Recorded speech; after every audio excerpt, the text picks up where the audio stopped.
Health and well-being form the cornerstone of our fundamental human rights.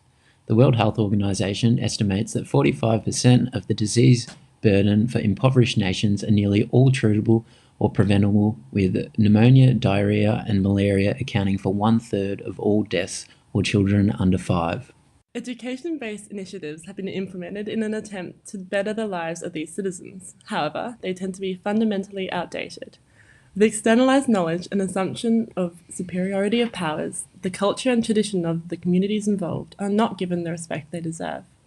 This can create animosity, distrust, and a power imbalance rather than create long-lasting positive change. Cases such as voluntourism, short-term in-and-out programs, only serve as a band-aid solution and builds on a Western saviour complex. This only creates a reliance on Western not-for-profit organisations and hinders self-determination of the recipient nation. We propose to approach education in a different manner, using a humanist model that we call the two-way street. Paulo Freire says that one cannot expect positive results from an educational or political action program which fails to respect the particular view of the world held by the people. Such a program constitutes cultural invasion, good intentions notwithstanding. The two-way street model will involve collaborating with communities to build relationships and exchange information on the grounds of mutual respect and equality, with self-determination at the foundation of change. We suggest that we stop overlooking the value of what each and every community has to teach us about our own ways and culture. In this way, our two-way street strategy aims to build social capital and foster partnerships between communities. To implement our model, we suggest establishing a connection between communities through schools or corporations for exchange of information to learn and support each other.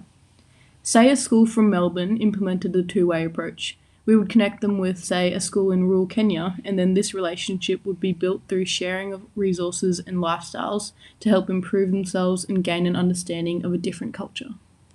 We could exchange ideas regarding how to use existing resources and supplies to better the health situation in the communities affected in return for knowledge regarding the culture, practices, and traditions of the community. For example, some rural Kenyan villages have an abundance of aloe vera leaves. These could be used in place of band-aid dressings for burns or cuts. How valuable would it be to exchange ideas and get a glimpse into other traditions and different ways of thinking, passed on through thousands of generations? How valuable would it be to learn how to better our relationship and knowledge of the local environment? Just as an example, the CSIRO began to study with the Australian Yungi people in the Northern Territory and gained intimate insights into the life cycle of the Australian landscape. Such information has since been used to inform decisions surrounding land and river management and has enabled CSIRO to track the progress of climate change over time. Our two-way street model aims to optimise trust and better long-term health prospects for both parties.